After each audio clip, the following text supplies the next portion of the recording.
कामिनी दळवी आजच्या पुढारी फोकसमध्ये तुमचं स्वागत। मराठा आरक्षणाचं रण आता अधिकच भडकताना दिसतंय। मराठा आरक्षणाचे आंदोलक मनोज जरांगे पाटील यांच्या आक्रमक भूमिकेला अवघ्या महाराष्ट्रामधल्या मराठा समाजामधून प्रतिसाद मिळतोय।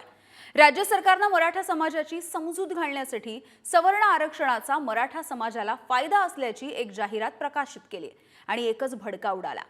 त्यानंतर सरकारने यू-टर्न घेतला आणि मराठा समाजाला घटनात्मक आणि न्यायालयामध्ये टिकणारे आरक्षण देण्याचे आश्वासन देणारी दुसरी जाहिरात प्रकाशित केली। शिवसेनेच्या दोन्ही मेळाव्यांमध्ये मराठा आरक्षणाचा मुद्दा गाजला। उद्धव ठाकरेंनी मराठा समाजाच्या आरक्षणाला पाठिंबा देताना मनोज जरांगे पाटलांना सावध राहण्याचा सल्ला दिला। तर दुसरीकडे मुख्यमंत्री एकनाथ शिंदे यांनी शिवरायांची शपथ घेऊन मराठा समाजाला आरक्षण देण्याची घोषणा केली। मात्र त्याच वेळी त्यांच्या शिवसेनेचे नेते विजय शिवतारे यांनी मनोज जरांगेंची मागणी ही बेसलेस असल्याची कडवट टीका सुद्धा केली आहे आणि त्यावरती मनोज जरांगेंनी तीव्र अशी प्रतिक्रिया सुद्धा दिली आहे। तर पंकजा मुंडे यांनी सुद्धा मराठा समाजाचा अपेक्षाभंग नको असं आक्रमकतेने मांडलंय। थोडक्यात काय तर मराठा आरक्षणावरून राजकारण पुन्हा एकदा जास्तच तापू लागलंय। त्यातच मनोज जरांगेंचं उपोषण पुन्हा एकदा सुरू झालंय। अर्थातच या सगळ्यामुळे महाराष्ट्रातील राजकीय वातावरण तापण्याची शक्यता आहे। त्यामुळेच आजच्या फोकसमध्ये या घडामोडींची दखल घेताना मराठा समाजाला आरक्षण कसं देता येईल आणि हे कसं शक्य आहे याचा सुद्धा वेध घ्यायचा आहे। मराठा आरक्षण मी देखील सर्वसामान्य मराठा कुटुंबातला मी आहे। मला त्यांची दुःख कळतात, वेदना कळतात, मलाही त्याची जाणीव आहे। आपली समिती जी आहे जस्टिस शिंदे यांची समिती खूप काम करते, 24/7 काम करते।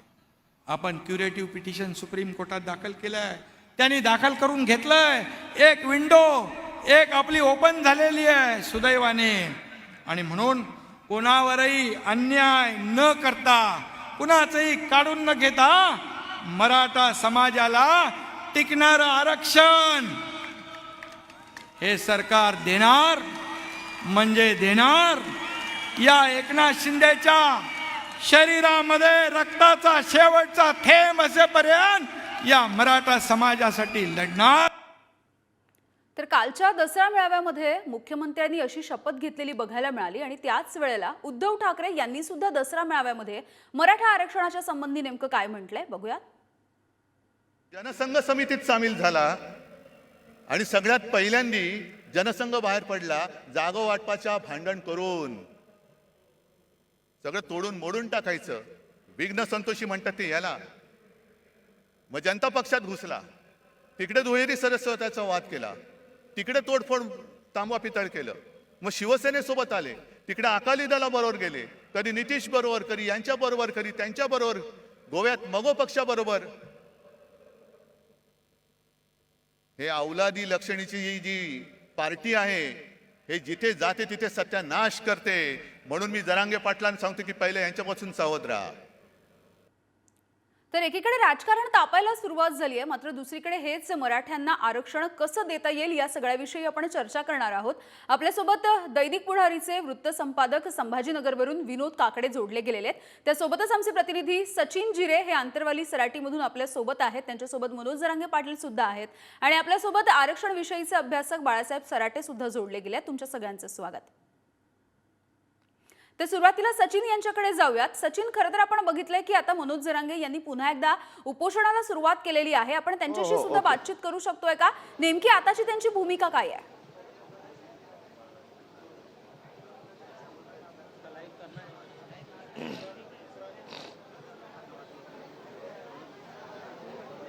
नाही, आत्ताची त्यांची भूमिका अशी आहे की जोपर्यंत मराठा आरक्षण मिळत नाही मी या आरक्षणावरती ठाम आहे। थोड्या वेळाच आपण पाहिलं मंत्री गिरीश महाजन यांचा त्यांना फोन आला होता।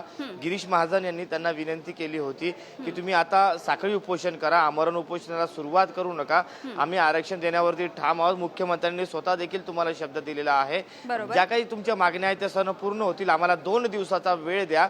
बाकीच्या ज्या तुमच्या उपमागण्या आहेत जसं की गुन्हे मागे घेणं, त्याचबरोबर जे नुकसान भरपाई इत्यादी आत्महत्याग्रस्ताच्या ज्या काही मागण्या आहेत त्या आम्ही 2 दिवसात मार्गी लावू. मात्र मनोज जरांगे पाटील यांनी त्यांना स्पष्ट नकार देत मी आता उपोषणाला बसत आहे. जर तुम्हाला चर्चा करायची फक्त मी फोनच्या माध्यमातून तुमच्याशी चर्चा करणार आहे, त्यानंतर मी कुणाचाही काही ऐकणार नाही आणि मी माझ्या भूमिकेवरती ठाम असून मी आजपासून आंतरवाली या ठिकाणी आमरण उपोषणाला सुरुवात करणार आहोत. या दरम्यान मी पाणी पिणार नाही आणि कुठलाही औषधोपचार सलाईन घेणार नाही अशा पद्धतीचे त्यांनी वक्तव्य केलेलं आहे. त्यामुळे आता कुठेतरी मनोज जरांगे पाटील हे या उपोषणाला सुरुवात केलेली आहे आणि हा उपोषण आता कुठे जाऊन थांबणार आहेत आपण पाहणार आहोत.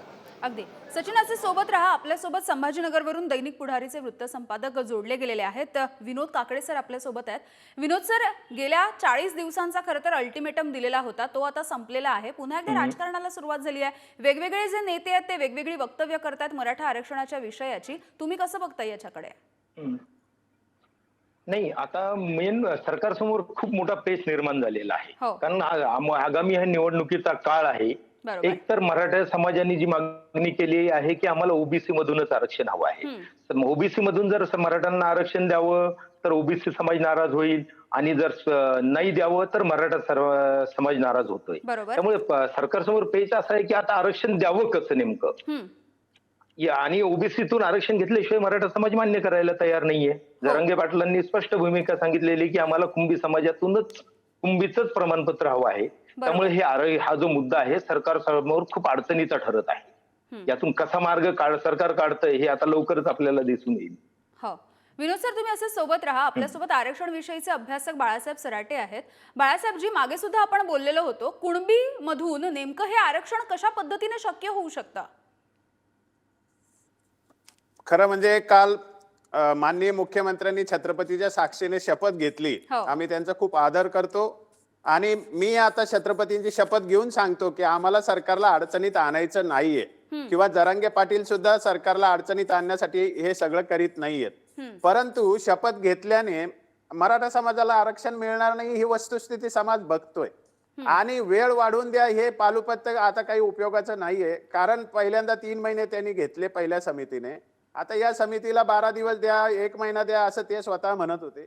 10 दिवस जास्ती दिलेले आहेत तरी त्यांनी त्या समितीने जर अहवाल दिला नसेल तर हे सरकारचं फेल्युअर आहे आणि सरकारने त्या समितीला कामाला लावायला पाहिजे होतं. पहिले 15 दिवस तर फार काही त्या समितीने काम केल्याचं आढळत नाही.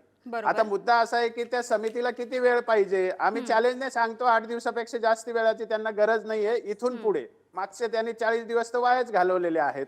त्या समितीची कार्यपद्धती चुकते आहे हाही त्यातला महत्वाचा मुद्दा आहे. आणि त्यांना जर काही अडचण असेल तर तज्ञांची मदत घ्यावी ना त्यांनी. त्यासाठी त्यांना काय महाराष्ट्रात काय तज्ञ लोक नाही आहेत का याचा पटकन अहवाल देण्यासाठी? आहेत ना. जरांगे पाटलांना त्यांनी विचारावं की तुम्ही याच्यात काय मार्ग काढू शकता पटकन अहवाल देण्यासाठी. हे सगळे मार्ग उपलब्ध आहेत आणि या मराठा समाजाला जे चेतवण्याचं काम मराठवाड्या बाहेरचे नेते करतायत. कोणत्याही मराठवाड्यातल्या नेत्यांनी याची एकाने प्रतिक्रिया दिली नाही. कारण मराठवाड्यातल्या समाजाचं दुःख खूप मोठं आहे आणि या पलीकडच्या लोकांना ते समजत नाही. म्हणजे शिवतारे असतील, अजितदादा असतील, त्यांच्या भागातल्या सगळ्या लोकांना कुणबी प्रमाणपत्र मिळालेले आहेत. त्यामुळे ते काही बोलू शकतात, त्यांचा तो प्रश्न होत नाही. गिरीश महाजनांच्या मतदारसंघातल्या सगळ्यांना ते कुणबी प्रमाणपत्र मिळालेले आहेत, त्यांचा तो प्रश्न होत नाही. शिंदे साहेबांच्या जिल्ह्यामध्ये ते प्रमाणपत्र मिळतात, त्यांचा तो प्रश्न होत नाही. प्रश्न होतो मराठवाड्यातल्या लोकांचा. आणि आमची मागणी एकदम छोटीशी आहे. 19 ऑक्टोबर 1995 ला मुस्लिम जातींसाठी एक परिपत्रक काढलेलं आहे की मुस्लिम जातीच्या जरी आरक्षणात असल्या तरी त्यांच्या नोंदी नसतात तर त्यांची गृह चौकशी करावी, त्यांच्या व्यवसायाचं पाहणी करावी आणि लोकांना विचारावं हे तो व्यवसाय करतात का माळी समाजाचा, आणि त्यानुसार त्यांना प्रमाणपत्र द्यायची तरतूद आहे. नंतर लेवा पाटील जातीसाठी 15 सप्टेंबर 1995 ला एक खास पत्र काढलेलं आहे. लेवा पाटील, लेवे, रेवे, लेवा पाटीदार या सगळ्यांना कुणबी जातीचे प्रमाणपत्र देता येतील असं एक क्लॅरिफिकेशन लेटर काढलेलं आहे. मग आता आम्ही काय म्हणतो की आम्ही ऐतिहासिक एक गोष्ट घडलेली आहे की निजामाचं राज्य होतं, आम्ही निजामाच्या राज्यात होतो, हा काही आमचा गुन्हा नाहीये. आणि सरकारने जेव्हा मराठवाडा सामील झाला तेव्हा घटनेच्या 371(2) कलमानुसार आम्हाला संरक्षण दिलेलं आहे की आमचा कोणताही अधिकार डावलला जाणार नाही. मग आता रेकॉर्ड उपलब्ध नाहीये, सरकारची समिती ओरडून सांगते आहे.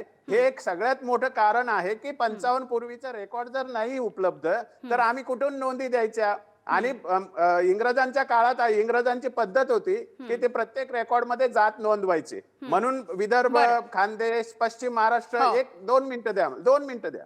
पश्चिम महाराष्ट्र, खानदेशमध्ये सगळ्यांना त्या नोंदीमुळे आरक्षण मिळतं. मराठवाड्यात नाही मिळत, पण मराठवाड्यातला समाज कुणबी समाजाशी नातेसंबंध आहेत आणि एकदा नातेसंबंध, स्वैरसंबंध नैसर्गिक आहेत म्हणजे आम्ही त्याच जातीचे आहोत हे जमिनीवर सिद्ध होतंय. आम्हाला 1-2 ओळीचं पत्र पाहिजे की हा समाज जो आहे पूर्वापार शेतकरी आहे, कुणबीकीकरण याचा व्यवसाय आहे, यांना कुणबी जातीचे प्रमाणपत्र देण्यास हरकत नसावी, असं एक आम्हाला 2 ओळीचं पत्र पाहिजे. एवढा आकांड तांडव, एवढा गाजावाजा, एवढं राजकारण करणं अपेक्षित नाही. सराटे सर, तुमचा मुद्दा लक्षात आला. मी पुन्हा एकदा तुमच्याकडे येणार आहे. मात्र मनोज जरांगे पाटील आपल्या सोबत जोडले गेलेले आहेत. मनोजजी, आपण कालपासून बघतोय एकीकडे मुख्यमंत्री जे आहेत एकनाथ शिंदे त्यांनी शिवरायांच्या पुतळ्यासमोर जाऊन शपथ घेतली. त्यांनी सांगितलं की आम्ही कटिबद्ध आहोत आरक्षण देण्यासाठी. दुसरीकडे त्यांचेच म्हणजे शिंदे गटामधले ज्यांनी आतापर्यंत मंत्रिपद सुद्धा त्याचा सुद्धा अनुभव आहे ते विजय शिवतारे असं म्हणतात की हे सगळी मागणी बेसलेस आहे, याचा काही उपयोग होणार नाहीये. मनोजजी,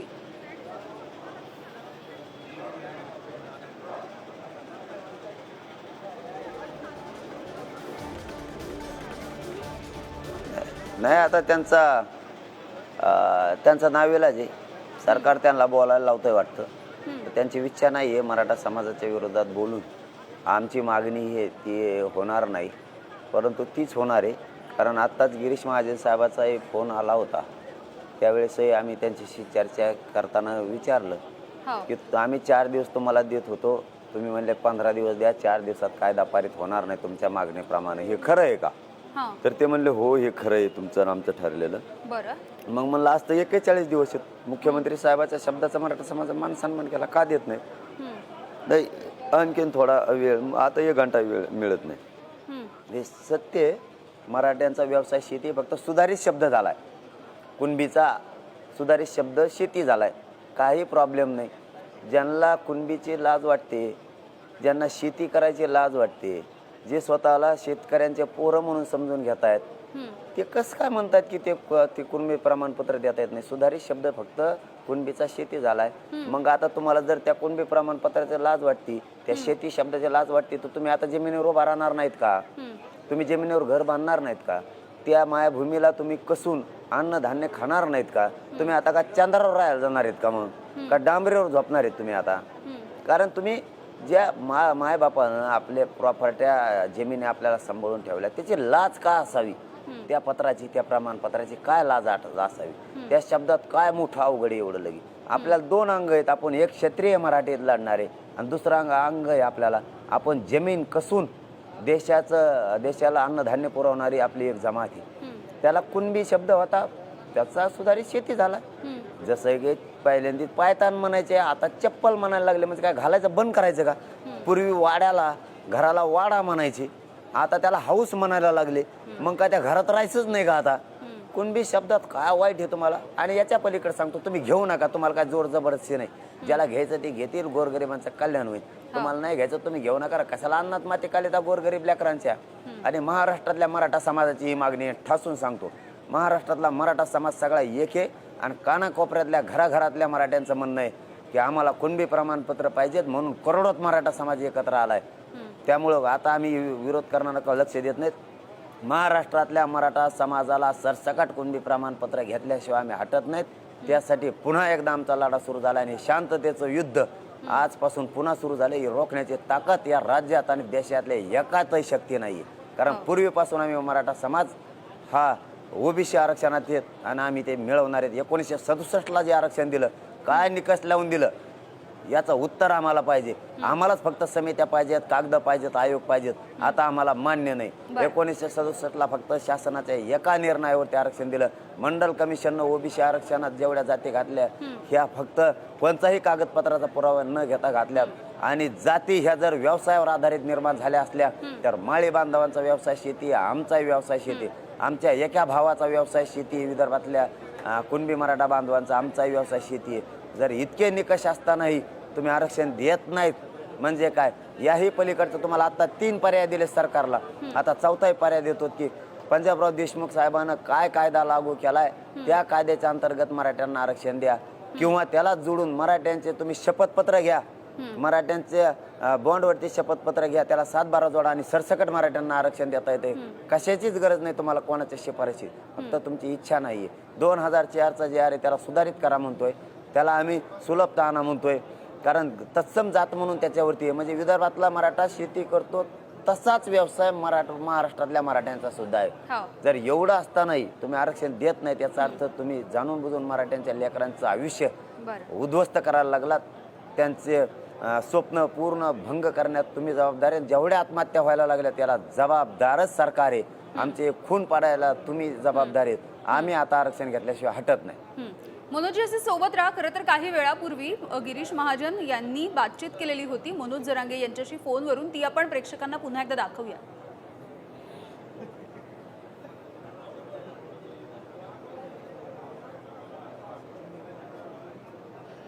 समोरच येत तुमचा फोन आलेला लगेच बघितलाय. बोला. अरे माझं पण आहे, हो बाजूला.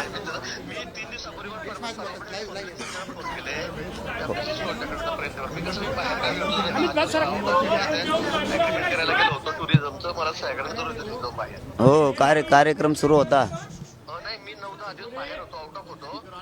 आता डिपार्टमेंटच्या कामानेच गेलो, अधिकारी सेक्रेटरी आम्ही 3 जण बाहेर देशामध्ये होतो, त्यामुळे संपर्क होऊ शकला नाही करायचे. पण मी परवा खूप प्रयत्न केला फोन करण्याचा, पण आपला संपर्क होऊ शकला नाही. हो, नाही हरकत नाही, परंतु आता तुमच्या शब्दाचा आणि मुख्यमंत्री साहेबाच्या शब्दाचा आपण मान सन्मान राखावा लागला. नियमानुसार होईल, कायद्यानुसार होईल, ते करून घ्यायचं आपल्याला. तरीही तुम्ही काहीच करत नाहीत म्हणल्याच्या नंतर आमची चूक काय? हे तुमचे 3-4 विषय लगेच मी मार्गी लावून घेतो. तुम्ही थोडं आज थोडस निर्णय घ्या, पण थोडा बैठ थांबा. कारण मी आता ही करणारच नव्हतो ना, कारण मी राजकीय माणसाला बोलणारच नाही, पण आणखी बसायला वेळ अर्धा घंटा म्हणून बोलायला लागलो. अर्ध्या घंट्याच्या नंतर कोणालाच बोलणार नाही मी आता. माझ्याशी राजकीय म्हणून बोलू नका. मग या बरं आरक्षण घेऊन फाटकून मोकळे होऊ आपण. धन्यवाद. मला माझं काम माहिती. Yes, okay. हा? थोडं थांबा, तुम्हाला 3-4 विषय मी या 2-3 दिवसामध्ये मार्गी लावून देतो. नाही नाही, थांबणार नाही, पण तुम्ही असं ठीक आहे, निर्णय तुम्हाला घेतला फोनवर की बोलायचं हे बोलायचं तर बोलत जाईन, पण थांबणार नाही. तुम्ही असं करू नका. तुम्ही आम्हाला कोर्टाचा निर्णय बिलकुल थांबवायचा आहे. नाही दादा, कारण काय तुम्हाला वेळ दिला, तुम्हाला सन्मान दिला. नाही हो, शेवटी आपला जीव महत्वाचा आहे, आपल्याला एक काम करायचं. माझ्या जीवाचं काय करायचं? माझ्या समाजाचे पोरं 1% जर हुकले तर त्यांच्या आयुष्याची भविष्य सरला राख रांगोळी व्हायला, किंवा त्या लेकराकडे तरी सरकार म्हणून बघा ना तुम्ही. पाटील, तर याविषयी अगदी मनोजजी तुम्ही थोडक्यात सांगा की एकीकडे खरं तर आजचा 41वा दिवस आहे. आरक्षणाचं तर काही मागणी जी होती ती पूर्णपणे हाती आलेली नाही आहे. मात्र आता जेव्हा गिरीश महाजन बोलत होते ते आणखी वेळ वाढवून मागतायत, म्हणजे आरक्षण द्यायचं नाही म्हणजे आणखी वेळ वाढवून मागायचा, नेमकी काय गडबड आहे आणि काय कारणं सांगितलीत त्यांनी या सगळ्या विषयीची?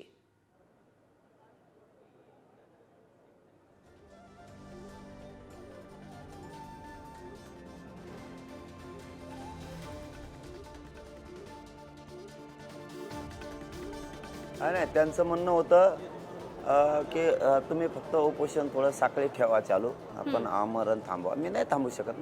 मुख्यमंत्री साहेबांच्या शब्दाचा मान सन्मान या मराठा समाजाने केलेला आहे. आता आरक्षण देऊन मुख्यमंत्री साहेबांना मान सन्मान करायला पाहिजे मराठा समाजाचा. यावेळेस गिरीश महाजन साहेब आले होते, त्यावेळेस इथं मीडियासमोर लाईव्ह होतं आणि त्यांच्या समोर ठरलं होतं की 4 दिवस देतो. त्यांनी सांगितलं भाऊ हे होणार नाही, 15 दिवस तरी द्या. 30 दिवसाचा वेळ दिलाय. मग खुश झाले, म्हणले आता कायदा पारित करायला आम्हाला काय अडचण नाही, तुमच्या मागणीप्रमाणे टिकणारं आरक्षण तुम्ही आम्ही तुम्हाला देतो. आता तुम्ही 41 दिवस उलटून गेले तरी देत नाहीत. आणि आता वेळ कशासाठी पाहिजे? तुमची समिती अभ्यास करते, तुमचे सरकार आलेले 70 वर्षापासून अभ्यास करतेत, आणि तुम्ही नुसते वाचिताच कव्हर वाचिता. आमच्या पोरांचे मुर्दे पडायला लागले तिथं कव्हर वाचिता. नुसत्या समित्या नुसती आयोजन करतात काय? ते समिती तर म्हणते काही सापडानच आम्हाला, करतीच काय? ती कुंकड हिंडती, कुंकड फिरती, तिचा मेळ लागाना, तो हिंडतीच कशाला? अहो कालचं उदाहरण सांगतो ताई तुम्हाला. गेवराई तालुक्यात म्हणजे बीड जिल्ह्याचा असा मेसेज आहे की कागदपत्र सापडणार असं म्हणतात, मला माहित नाही. हे जर माझा शब्द चुकला तर मी माझे शब्द माघारी घेईन. बीड जिल्ह्याच्या कलेक्टर मध्ये बीड जिल्ह्यात पत्रच नाहीत, म्हणजे नोंदीच सापडत नाहीत. काल आम्ही आमचे वैयक्तिक माणसं अभ्यासक पाठवले होते गेवराई तालुक्यात. 66 गावापैकी ताई 64 गावात 100% कुणबी प्रमाण नोंदी निघाली. 100%. काय तुमची समिती, काय तुम्ही अभ्यास करता? 15 दिवस तर वेळ, 1 महिन्याचा वेळ घेतला, त्या 15 दिवस तर समितीने कामच नाही केलं. हो आम्हाला त्यात पडायचंच नाही. काम केलं तिने, केलं जाऊ द्या, तिने केलं काम. परंतु एक जरी पत्र सापडलं तरी रक्तामासाचे मराठी आम्ही सगळे एक आहेत, एक बी सापडू द्या. त्याच्या आधारावर महाराष्ट्रातल्या मराठा समाजाला तुम्ही आरक्षण देऊ शकता, त्याच्यावरच. त्याचं कारण बी तसंच आहे. आम्ही असं का म्हणतो, तुम्हाला तर आता 5,000 मिळालेत पुरावे, त्याच्यात कायदा पारित होतो, आधार पण कायदा पारित करायला मिळतो. पण एक उदाहरण सांगतो, बाकीच्यांना तुम्ही काहीच नाही दिलं. आम्हाला हे जास्त लागत आहे. बाकीच्यांना कोणते कागद दिले तुम्ही? अहो, काल मी धनगर बांधवांच्या कार्यक्रमाला होतो. अहो, त्या बांधवांचे तर एवढे हाल आहेत, ते तर घटनेत येत तरीही त्यांना नाही. आणि आम्ही सुद्धा ओबीसी आरक्षणात आहेत पूर्वीपासून, तरी नाही. काय तुमची आमच्याबद्दलची भावना हेच कळाना. का तुम्ही आमच्या लेकरं संपवायला निघालात? काय कारण आहे आमच्या लेकरं संपता? आमच्या जातीवर का तुम्ही अन्याय करता? काय केलं आमच्या जातीने तुमचं? सगळे निकष पार केलेत आम्ही सगळे. आता निकष फेकच नाही माहित आम्हाला. आम्ही इथून पाठीमागं आडमोठी भूमिका घेतली नाही, आताही घेतच नाहीत आम्ही. आमचं शांततेचं युद्ध चालू आहे आता. हे पेलणार नाही, यांना झेपणार बी नाही. 2-3 टप्पे केलेत आम्ही याचे आता. बघूयात आता तुम्ही आपल्यासोबत आरक्षण विषयाचे अभ्यासक आहेत बाळासाहेब सराटे आपल्यासोबत आहेत. सराटे सर, काय नेमकं समिती समोरच्या अडचणी असाव्यात? म्हणजे इतके दिवस झाले समिती सगळीकडे फिरते, मात्र त्यांना नोंदीच सापडत नाहीयेत. समिती समोर नोंदी सापडत नाही असं आता म्हणता येत नाही, कारण समितीला सगळ्या जिल्ह्यामध्ये भरपूर नोंदी सापडलेल्या आहेत. 5,000 नोंदी आधीच्याच त्यांच्याकडे होत्या. आता जरांगे पाटलांनी जे सांगितलं ती एकदम खरी गोष्ट आहे. त्यांना गेवराई तालुक्यामध्ये 5,000 नोंदी सापडलेल्या आहेत. आणि मला तिथे आधीचे जे तहसीलदार होते त्यांनी मला स्वतः सांगितलेलं आहे 8 दिवसापूर्वी की जरांगे पाटलाच्या मातुरी गावात सुद्धा कुणबीच्या नोंदी आहेत. ही गोष्ट खरीच आहे. त्यामुळे माझं असं म्हणणं आहे की आमच्याकडे आता हजारो नोंदी तर सरकारच्या हातातच आहेत. आणि त्या सगळ्या, यांनी सांगितल्याप्रमाणे सगळा मराठा समाज एकाच रक्तामांसाचा आहे. आम्ही सगळे एकत्रच आहोत आणि आमचे नातेसंबंध एकमेकाशी आहेत. शिवाय आणखी एक माहिती महाराष्ट्राला द्यायची आहे की बार्टी ही व्हॅलिडेशनचे सगळे सर्टिफिकेटचं रेकॉर्ड ठेवते. बार्टी पुणे ही संस्था, तर त्यांच्याकडे 3 लाखापेक्षा जास्ती असे प्रमाणपत्र व्हॅलिड झालेले आहेत की ज्यांची नोंद अलीकडे मराठा आहे आणि पूर्वीची कुठेतरी कुणबी म्हणून आहे. म्हणजे महाराष्ट्रामध्ये 3 लाख प्रमाणपत्र आता दिलेले आहेत, अजूनही दिले जात आहेत. त्यामध्ये विदर्भ, खानदेश, पश्चिम महाराष्ट्र सगळीकडचे प्रमाणपत्र दिले जात आहेत. मग मराठवाड्यामध्ये आता त्यांना रेकॉर्ड सापडलं. ते सगळे जे प्रमाणपत्र आहेत त्यातल्या लोकांशी आमचे रक्ताचे नातेसंबंध आहेत, स्वैर संबंध आहेत. म्हणजे हा समाज सगळा एक समाज आहे एवढं सिद्ध करायला सामाजिक दृष्ट्या हे पुरेसं आहे. त्यामुळे आम्हाला प्रमाणपत्र देण्यासाठी तुम्ही आमचं ॲफिडेव्हिट घेऊ शकता, हे आत्ताच्या नियमात आहे. तुम्ही आमचे 1967 पूर्वीचे शेती करण्याचे रेकॉर्ड घेऊ शकता, हे आत्ताच्या नियमामध्ये आहे. तलाठ्याचं प्रमाणपत्र घेऊ शकता, सरपंचाचं प्रमाणपत्र घेऊ शकता, पंचाची गावातल्या पंच लोकांची साक्ष घेऊ शकता आणि आम्हाला कुणबी म्हणून ग्राह्य धरू शकता. हे आत्ताच्या नियमात बसतं. फक्त मराठा विरोधी अधिकारी मराठवाड्यात राहिल्यामुळे आणि एक प्रचार सातत्याने केलाय की मराठवाड्यामध्ये कुणबीचे प्रमाणपत्र देता येत नाही, कारण मराठवाड्यात कुणबीनी असा प्रचार प्रशासनिक पातळीवर केला गेला असल्यामुळे आम्हाला आरक्षणापासून वंचित ठेवलेला आहे. समिती समोर म्हणजे आपण बघतोय की एकीकडे इतक्या दिवसांपासून खरं तर ही जी समिती आहे ती सगळ्या राज्यभरामध्ये संपूर्ण वेगवेगळ्या जिल्ह्यांमध्ये फिरते, नोंदी जमा करते. त्यामुळे जेवढे काही पुरावे आवश्यक आहेत तेवढे लवकरात लवकर खरं तर या समितीला मिळावेत आणि हा जो आरक्षणाचा तिढा आहे, जो प्रश्न आहे, तो लवकरात लवकर मार्गी लागावा. खरं तर मनोज जरांगे आपल्या सोबत होते, बाळासाहेब तुम्ही सुद्धा सोबत होतात आणि विनोद काकडे दैनिक पुढारीचे वृत्त संपादक आपल्या सोबत होते. तुम्हा सगळ्यांचे आभार. त्यामुळे कुणाचंही दुसऱ्या समाजाचं आरक्षण काढून मराठ्यांना द्यावं असा अजिबात हेतू नाहीये, मात्र सगळ्यांच्या हक्काचं आरक्षण त्यांना मिळावं आणि हा लढा असाच खरं तर जो सुरू आहे त्याला यश यावं हीच खरं तर अपेक्षा आहे. तुम्ही सगळ्यांनी वेळ दिला, तुम्हा सगळ्यांचे आभार आणि तुर्तास या पुढारी फोकसमध्ये वेळ झाली इथेच थांबण्याची. पाहत रहा पुढारी न्यूज.